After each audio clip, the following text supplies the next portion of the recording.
그런데 그 과정이 행복한 삶이 쭉 이어지기를 원하는 것이 모든 인간이 갈망하는 여망이라고 볼 수가 있습니다. 믿음 생활하고 있는 우리 성도들에게도 믿음 생활을 통해서 내 삶이 더욱더 하나님께 영광이 될 뿐만 아니라 우리 자신들에게는 행복이 넘쳐지고 행복을 체감하고 행복을 전할 수 있는 성도가 되는 것을 우리가 소원하고 있는 것입니다. 어느 누구든지 불안하고 의미 없는 다람쥐 쳇바퀴를 돌리는 이 따분한 삶을 살기를 원한 사람은 하나도 없어요. 그러나 문제는 사람들의 생각하는 대로 그 행복이 그렇게 쉽게 인간에게 다가오는 것도 아닌 것을 또 우리는 알고 있습니다. 사람은 누구나 고통을 당하며 살아가고 있는데요. 그리스도인에게 이 고통이 면제가 됐다든가 그리스도인은 이 고통에서부터 제외가 됐다는 그런 말은 성경 어디에도 찾아볼 수가 없습니다. 도리어 그리스도인들은 안 믿는 사람들보다도 훨씬 더 많은 고통을 경험을 한다는 사실입니다. 문제는 우리 성도들에게는 이 고통에 대한 이해와 고통에 대한 개념이 확실하다는 거예요. 모든 고통 속에는 따라갑시다. 하나님의 뜻이 있다. 이것을 알기 때문에 고통을 통해서 하나님의 뜻을 더 찾고 결국은 그 사람은 성숙해지게 되고 그 다음 하나님은 그를 더 성장하게 만들어주시고 고통에 대한 개념을 알고 있다는 사실이 중요합니다. 이것이 세상 사람들과의 고통 의식이 다르다는 거죠. 주님이 주시는 참된 행복은 시련과 연단 후에 반드시 온다는 사실입니다.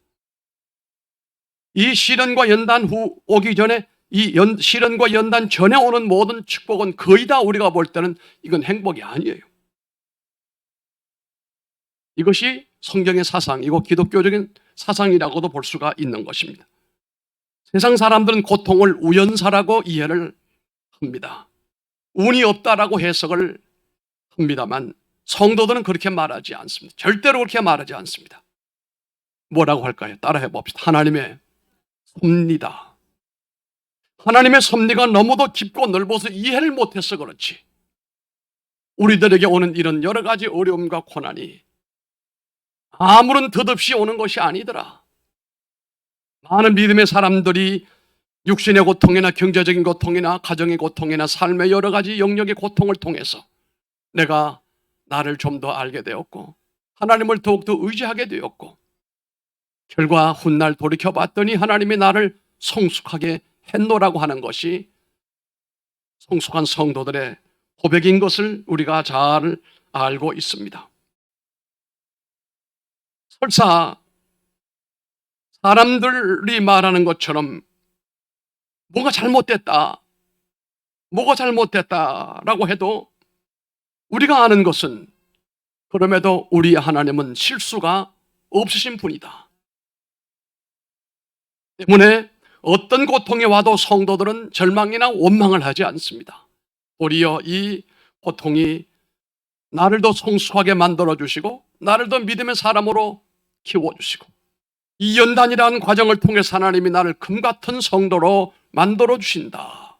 나를 축복의 사람으로 만드시려고 하나님은 아픔의 마음이 있을지라도 내게 이런 연단의 과정을 견디게 하신다라고 우리는 믿고 있는 것입니다. 그 사건, 그 고통, 그 시험 거기에 반드시 하나님의 뜻이 머물고 있고 하나님의 계획이 그 속에 담겨져 있을 뿐만 아니라 하나님의 깊은 경륜이 있기 때문에 우리는 함부로 원망하거나 불평하지 않는 것입니다. 내가 겪고 있는 작고 큰 사건 하나하나 속에 하나님의 은혜가 담겨져 있고 하나님의 약속이 그 속에 실려 있다라고 믿는 것입니다. 문제는 이것을 읽을 수 있는 능력이 있느냐, 이것을 들을 수 있는 이 귀가 있느냐 이것입니다. 이것을 정말 그렇게 받아들일 수 있는 겸손함과 지혜가 그 속에 있느냐 이것이 중요한 것입니다.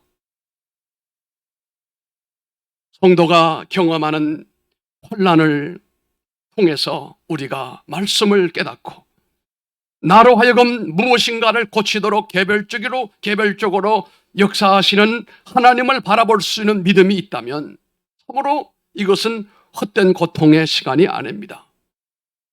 제가 살아오면서 믿음 생활하면서 경험한 상황을 체험을 돌이켜본다면 대체로 건강의 고통이 왔을 때는 우리들에게 주신 하나님의 교훈이 무엇입니까? 이 몸을 하나님의 영광을 위하여 바로 사용하는 헌신자가 되라. 병들면 예배당 청소도 못합니다. 병들면 전도하지 못합니다. 육신이 병들면 내 몸 하나 관리하기도 버거운데 하나님의 일에 어떻게 헌신을 합니까? 그래서 육신이 고통을 당할 때 배우는 하나님의 지식이 하나님 앞에 건강할 때 헌신해라. 헌신해라. 저는 그렇게 느껴졌습니다. 뿐만 아니라 물질의 고통을 우리가 겪을 수가 있습니다. 하나님은 물질을 통해서도 우리를 고난의 과정을 통과하게끔 하시는 경륜도 있다는 것인데 이 물질을 통해서 어려움을 당할 때, 고통을 당할 때 우리가 깨닫는 바가 무엇입니까? 물질이 하나님의 영광을 위해서 쓰는 것이 영원하다. 주 앞에 11조 신앙으로 바로 서고 물질로 주의 선한 역사를 일할 수 있도록 하나님께서 내게 훈련시키는 것이로구나 라고 깨달아졌습니다. 또한 우리가 가정에 어려움이 있고 고통이 올 수도 있습니다. 이것을 볼 때 우리가 깨닫는 것은 하나님의 교회를 더욱 사랑하는 것입니다. 성도가 환난당할 때 분명 하나님은 고치시고 우리를 치유하시고 우리를 바르게 만들어주시는 순간이에요. 그냥 그대로 내버려 두게 되면 거기는 아무런 하나님의 역사가 열매로 나타나지 않기 때문에 우리가 볼 때 아픔이 있고 고통이 올지라도 하나님은 인위적으로 나를 고쳐서 나를 치유해서 나를 바르게 하여 하나님의 뜻을 이루려고 하시는 것입니다. 하나님께서 고치시려고 하는 그 목적을 성숙한 믿음의 사람이라고 한다면 믿음의 눈으로 하나님의 손을 볼 수 있어야 모든 시련과 역경이 빨리 지나가 버리고 만다는 사실입니다. 그리고 아버지의 뜻이 이루어지게 되는 것도 볼 수가 있게 된다는 것입니다. 한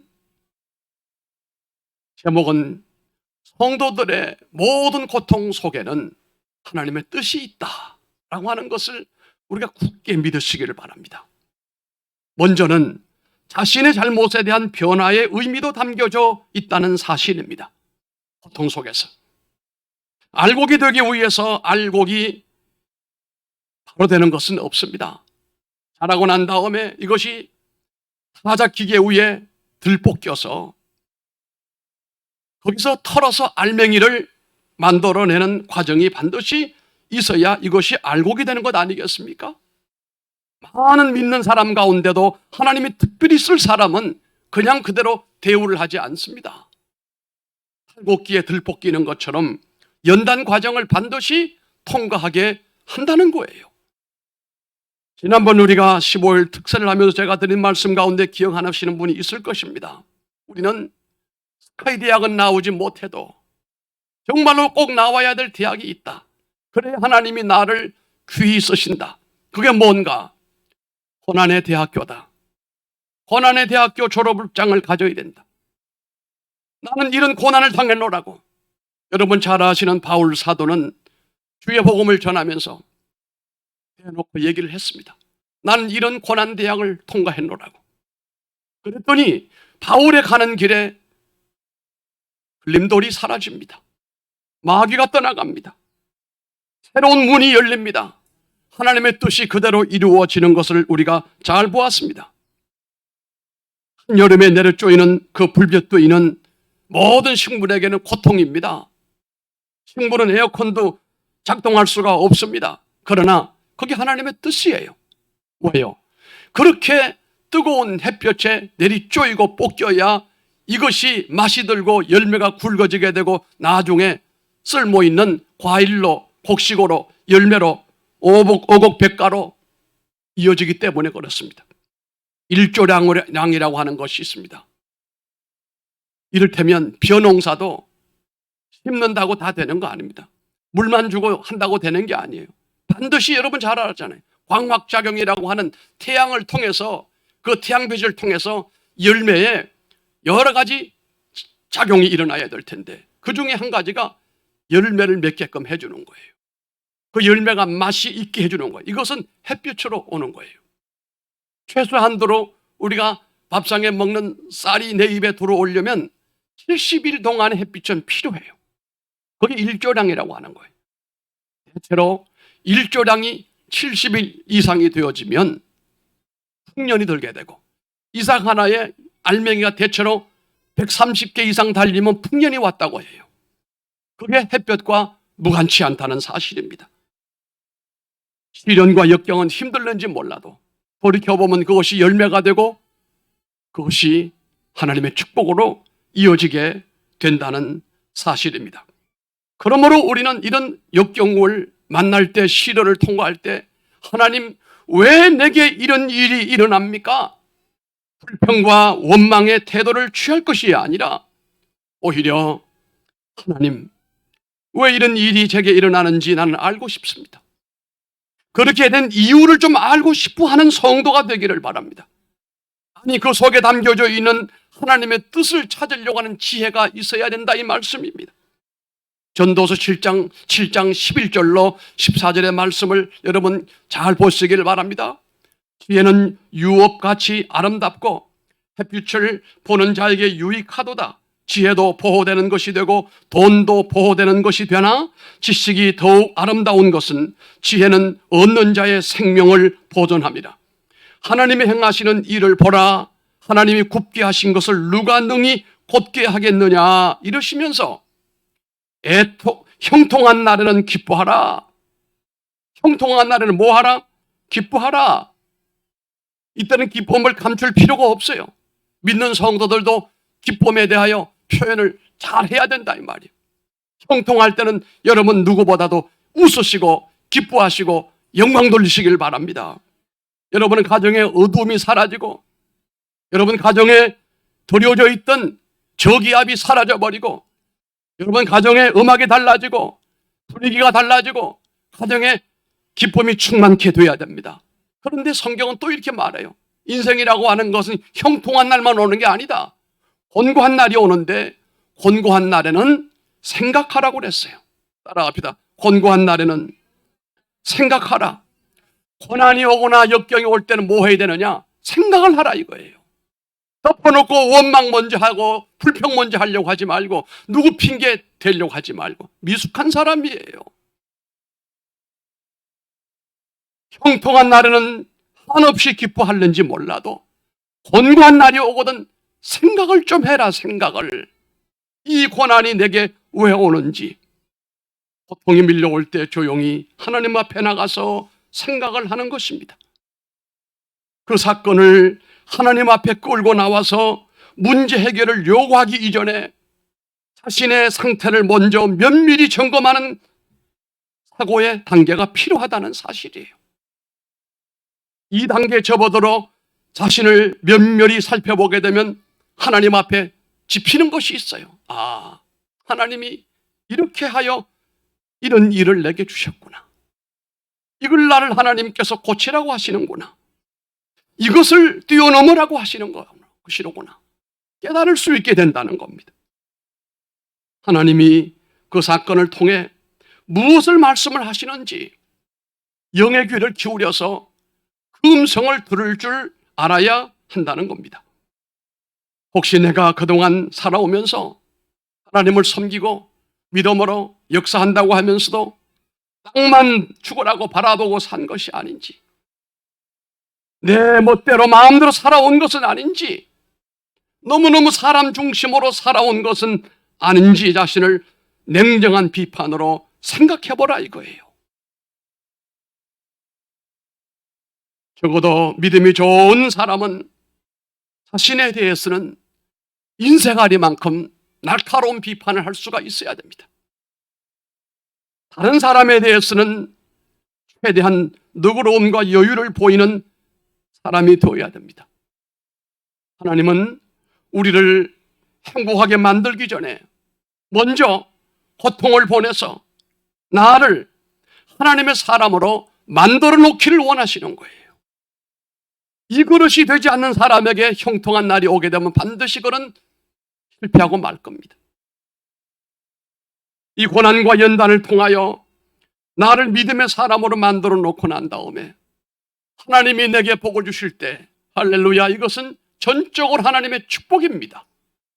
하나님의 은혜입니다. 내가 이 하나님의 축복을 주의 뜻대로 바르게 활용하겠습니다, 이렇게 고백이 됩니다만, 믿음 그릇이 제대로 준비가 안 된 사람에게 이 복이 쏟아지게 되면 이것 때문에 영혼까지 지옥 갈 수가 있어요. 망해버려요. 타락하는 것은 시간 문제예요. 저는 복권을 좋아하지 않습니다. 통계적으로 보게 되면요, 고액 복권에 당첨된 사람들, 우리나라에서 제일 액수가 높은 복권 있죠? 로또. You love 로또? 로또에 당첨된 사람들을 리서치를 해보니 그 로또로 인해서 삶이 더 행복인 사람은 불행해진 사람보다 많지 않아요. 그러니 뭐예요? 여러분, 하나님 앞에 무조건 부자 되려고 애쓰지 마세요. 큰일 납니다. 그게 화가 될 수 있습니다. 그러기 전에 하나님, 나를 믿음의 사람으로 만들어주세요. 믿음의 용량을 잘 만들어 주셔서 하나님이 담아주실 때도 느끈히 이것을 감당할 수 있고 유지할 수 있고 하나님 앞에 영광 돌리게 해주세요. 이걸 어릴 때부터 가르쳐야 돼요. 인생 살다가 어쩌다가 기대치도 않았던 엄청난 물질을 얻었습니다. 얼마 동안 그가 감동에 빠져서 어찌할 바를 몰랐는데 오래지 않아서 그 영혼이 썩어져 들어가는 현상들을 우리가 얼마든지 봅니다. 그것이 요즘에 재벌 2, 3세들의 약물 중독과 약물과 연관이 있는 거예요. 세상 즐거움을 누리다가 마지막에 누리는 것이 뭔지 아십니까? 마약입니다. 성으로부터 만족 다 못 누려요. 그리고 마지막으로 손을 뻗는 것이 마약이에요. 마약은 그야말로 복용을 하거나 주사를 맞으면, 우리 안 해봤지만 알고 있는 것은 파라다이스가 따로 없는 거예요. 내가 공중에 떴는지, 바울이 삼층천에 올라가서 했던 말이 있잖아요. 내가 몸 안에 있는지 몸 바깥에 있는지 도무지 알 수가 없더라. 구름 위를 걸어 다니는 기분이 너무 좋은 거예요. 그런데 그 약 기운이 빠져버리면 사람이 디프레션에 빠지는 거예요. 우울해지는 거예요. 형편없이 고통스러운 거예요. 그러면 그 사람이 무엇으로 다시 고통을 헤쳐나올 수 있습니까? 다시 마약에 손을 대는 것밖에 없어요. 이것이 반복적으로 이루어지는 것이 애딕션, 중독이라고 하는 거예요. 이 사람은 고칠 수 없습니다. 강제로 병원에 입원을 시켜놓고 마약을 하지 않고 그 사람을 병원에서 묶어놓고 있는 건 그 사람에게 사형과 같은 고통이에요. 우리 몸은 계속 기쁘게 할 수 있는 여건으로 만들어 놓은 것도 아니에요. 고통만 당하게끔 만들어 놓은 것이 아니에요. 우리 몸은 고통과 기쁨이 함께 공존하고 있어요. 그래서 형통한 날에는 기뻐하고 곤고한 날에는 생각을 하라고. 여러분 아실는지 몰라도 제가 어릴 때는 새끼 꼬는 걸 많이 보았어요. 저희 집에는 새끼를 꼬는 기계가 있었어요. 그 기계에 이게 짚을 양쪽에 넣게 되면은 이 꼬여가 실타래가, 새끼 타래가 이렇게 되는 그 기계가 있었어요. 그걸 유심히 보죠. 손으로도 새끼를 꼬. 나이 드신 분들은 아마 다 보셨을 거예요. 새끼는 그냥 꼬여지는 게 아니에요. 두 개가 있어야 꼬여지게 되는 거예요. 여기서 말씀하는 형통한 날과 곤고한 날이 하루가 그냥 하루가 아닙니다. 밤과 낮이 꼬여져야 하루가 되는 것입니다.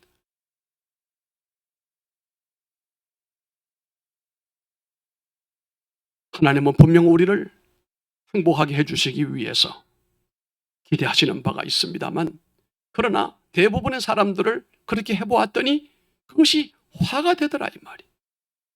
그래서 하나님의 아이디어는 우리를 먼저 부욕해 하기 전에, 행복한 사람으로 만들기 전에 믿음의 연단을 통과하여서 이것을 감당할 수 있는 그릇을 주시기를 원하시고, 용량을 넓게 만들어서 담을 수 있게끔 만들어주시는 과정을 하나님은 먼저 실행해 내신다는 사실입니다.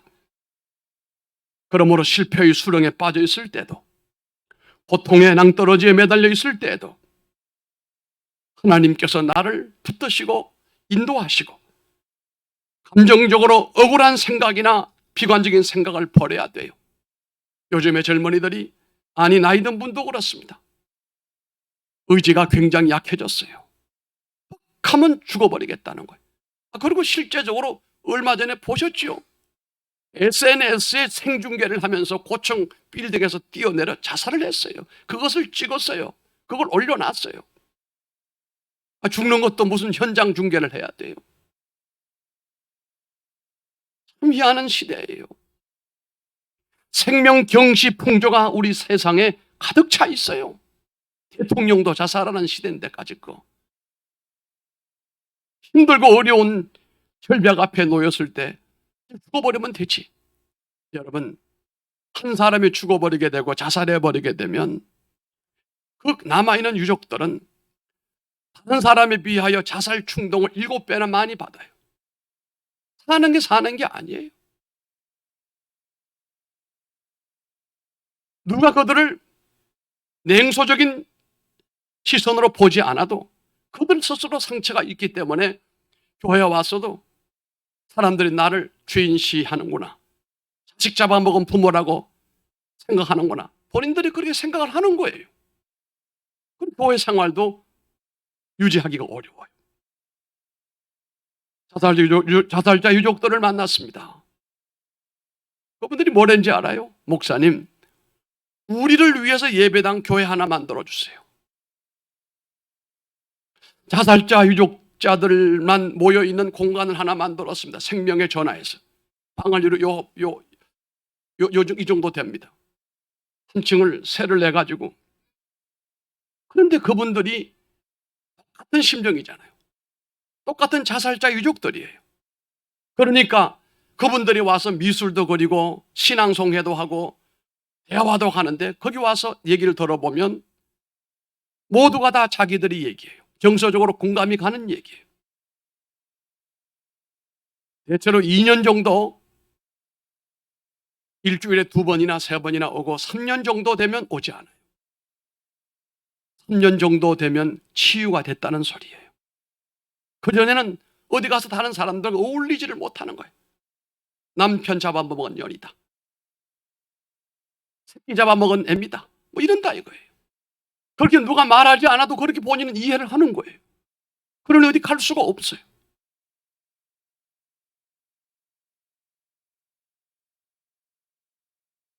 우리는 이런 고통과 역경이 몰려올 때 의도적으로 교회를 멀리하거나 믿음으로부터 벗어나거나, 아니면 우리가 극단적인 선택이라고 하잖아요.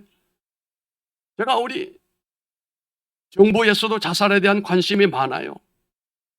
뿐만 아니라 민간 단체에서도 굉장히 관심이 많아요. 월요일 날 또 이제 모임을 가져요. 제가 지난번 우리 기독교 대표로 나가서 연설을 했는데 그 얘기를 했어요. 한 생명의 천하보다 귀하다고 하잖아요, 우리 교회는. 목사님들도 그러잖아요. 여러분도 그렇게 말씀하잖아요. 그런데 얼마만큼 생명을 귀히 여기고 생명에 대한 소중을 인지하고 있는가? 고통당하는 사람들의 편에 서본 적이 있느냐? 별로예요. 교회가 가장 이 자살자에 대한 관심이 제일 적은 데가 교회예요. 우리 판교에 우리 동네에 이상원 교수라고, 우리 1년 후배입니다만 종신대학 교수로 정년 퇴임을 했는데 알고 봤더니 우리 동네에 와 있어요.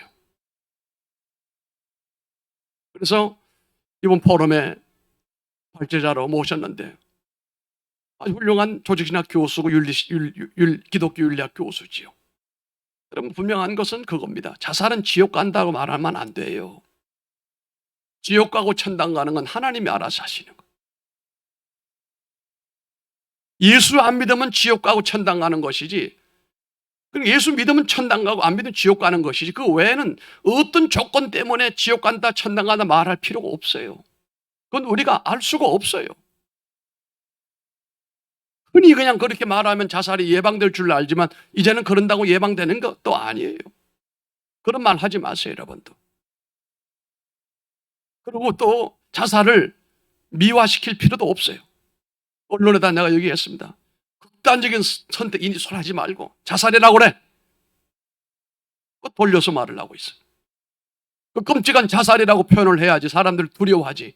미화시키니까 자살을 그렇게 쉽게 생각하는 거 아니냐. 그래도 뭐 자살은 자살이야.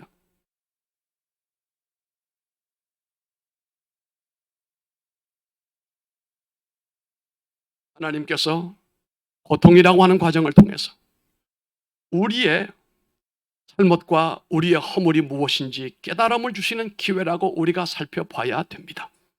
뿐만 아니라 이 고통은 새로움을 탄생을 시키는 진통의 의미가 있다는 것도 인식하는 것이 좋습니다. 러시아의 대문호였던 도스토옙스키라고 하는 이 사람은 수많은 명작을 남겼죠.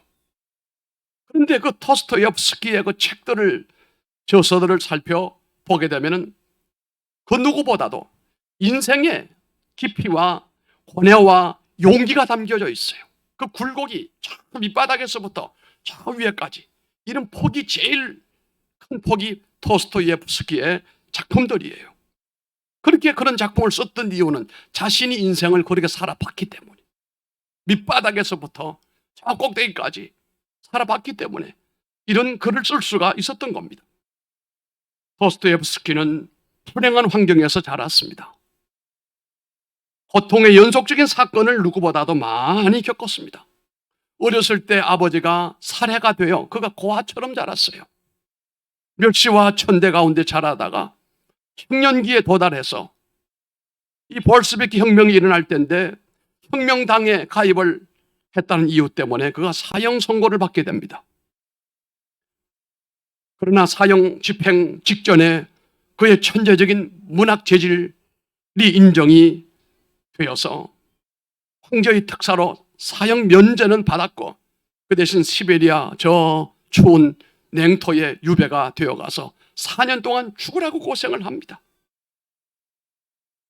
4년 유배 생활을 마치고 고향으로 돌아와서 결혼을 했는데, 이 아내는 결혼한 이후에도 결혼 전에 사귀던 남자와 계속 불륜의 관계를 맺어옵니다. 어린 자식 하나 있는데 이 자식은 배고픔을 이기지 못해서 병들어 죽고 맙니다. 그리고 이 도스토옙스키는 평생토록 간질병으로 고통을 겪었습니다. 이렇게 고통 속에서 살아오면서 그는 이런 고통을 거룩한 병이라고 말했습니다. 거룩한 병이다. 이런 고통을 통해서 심오한 인생의 진리를 발견할 수가 있었기 때문에 이 병이야말로 거룩한 하나님의 섭리의 병이라고 고백했던 것입니다. 이런 고통의 과정을 통해서 그는 더 깊은 믿음으로 하나님의 은혜를 깨닫게 되었습니다. 때문에 그의 작품을 보면 언제나 고통과 흑암 속에서 빛을 비춰주시는 하나님의 별을 보게 되는 거예요. 타락한 로마 가톨릭으로부터 분열이 일어나서 종교개혁을 일으켰던 그 용기의 남자 마르틴 루터가 그도 너무도 어려운 고통을 많이 겪어서 심지어 낙담해 있을 때 마귀가 찾아왔습니다. 마귀가 루터에게 말했습니다. 너는 실패했다. 너는 곧 죽는다. 너도 죄가 많다. 하나님도 너를 버릴 것이다. 협박을 했습니다. 이때 루터가 단호히 말을 하죠. 그럼에도 불구하고 하나님은 나를 사랑하신다. 할렐루야. 한번 따라해 보십시다. 그럼에도 불구하고 하나님은 나를 사랑하신다. 아멘. 고통을 보면서 하나님이 나에게 새로운 일을 하고 계신다는 사실을 볼 수 있어야 됩니다. 이 어려움이 지나면, 터널이 지나면 새로운 광 앞에 펼쳐질 역사가 내게 다가온다는 사실을 확신해야 됩니다. 그러므로 고통은 성도들을 넘어지게 하는 불필요한 시험 과목이 아니고 하나님이 성도들을 더 행복하게 만들어주시고 굳센 사람으로 축복하시기 위하여 하나님께서 인도하는 과정이라는 사실을 잊으면 안 됩니다. 우리는 흔히 기도할 때 시험이나 고통을 없애해달라고 하지만 이제는 여러분 기도를 좀 발전시켜서 하나님 고통을 통해서 하나님의 역사를 볼 수 있게 해주시고 고통이 헛되지 않도록 축복으로 열매 맺게 해달라는 기도를 함으로 기도의 질을 높이시기 바랍니다. 세 번째는 고통은 하나님의 약속을 이루는 의미가 담겨져 있습니다.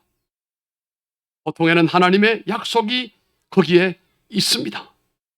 인내가 그러므로 필요합니다. 이스라엘 백성들에게 하나님은 가나안 땅을 주시겠다고 약속을 하셨지요. 하나님이 약속하셨다고 하면은 그런 줄 알고 기다리면 될 텐데 광야의 고통을 그들은 기다리지를 못하고 화를 내고 원망하고 불평했습니다. 원불교인, 원망과 불평을 일삼는 사람.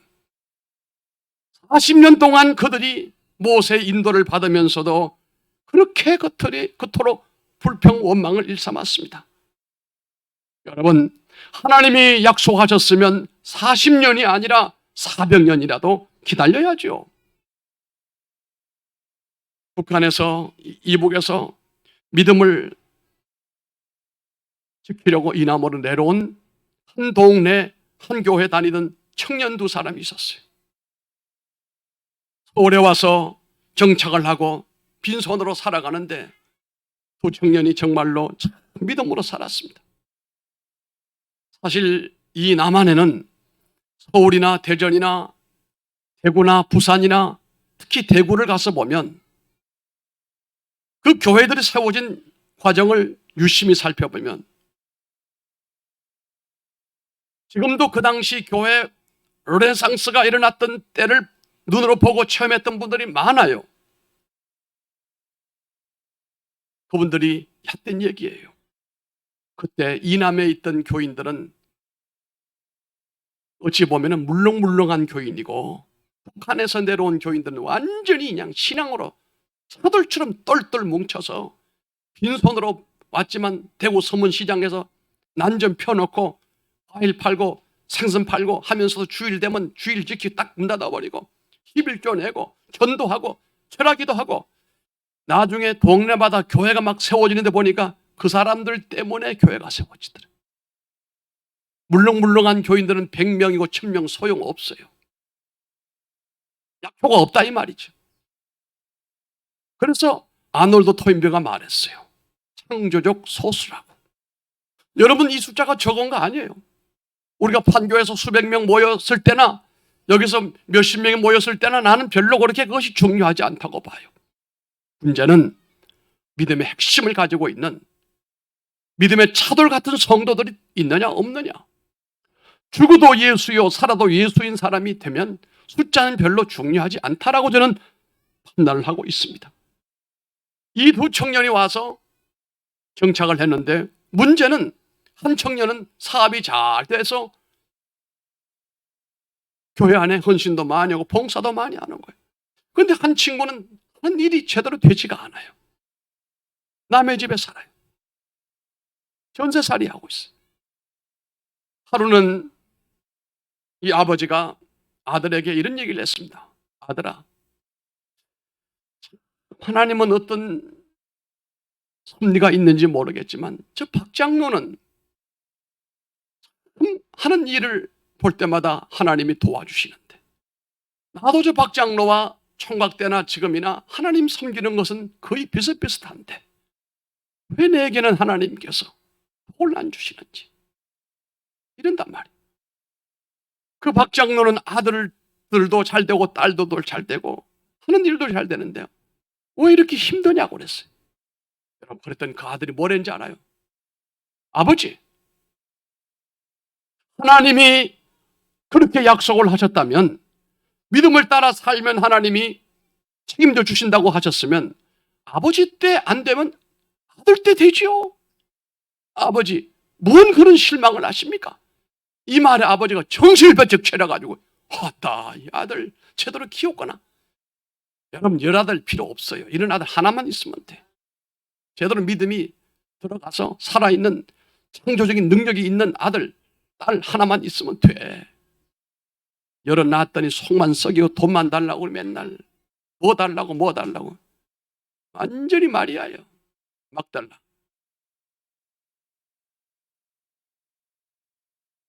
그러나 그게 아니에요. 제대로 된 자식은 그렇게 하지 않아요. 아버지, 하나님이 그렇게 말씀하셨으면 아버지 때 안 주시면 제 때 주시겠지요. 제 때가 아니면 제 자식 때 주시겠지요. 하나님의 약속이 어디 가겠습니까? 이스라엘은 40년을 못 기다렸어요. 고통 가운데서. 이사야 43장 1절로 3절 이렇게 말합니다. 너는 두려워 말라. 내가 너를 구속하였고 내가 너를 지명하여 불렀나니 너는 내 것이라. 네가 물 가운데로 지날 때 내가 함께 할 것이라. 강을 건널 때 너를 침몰지 못할 것이며 내가 불 가운데로 행할 때 타지도 아니할 것이요 불꽃이 너를 사르지 못하게 하리니 대전하는 여호와 내 하나님이시요 이스라엘의 거룩한 자요 내 구원자이심이라. 할렐루야. 성도들이 고통을 참을 수 있는 것은 이러한 분명하고 확실한 하나님의 약속이 있기 때문입니다.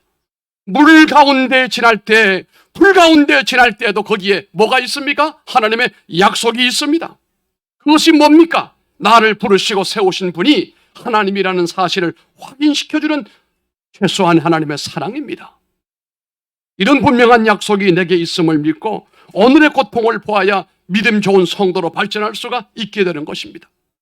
이렇게 고통에는 과거 청산과 변화의 의미와 새로운 축복을 탄생시키는 진통제와 같기 때문에 하나님의 약속과 섭리의 놀라운 축복의 열매로 이어지는 것이 여러분 모두에게 있기를 바랍니다. 기도하겠습니다. 존귀하신 아버지 하나님,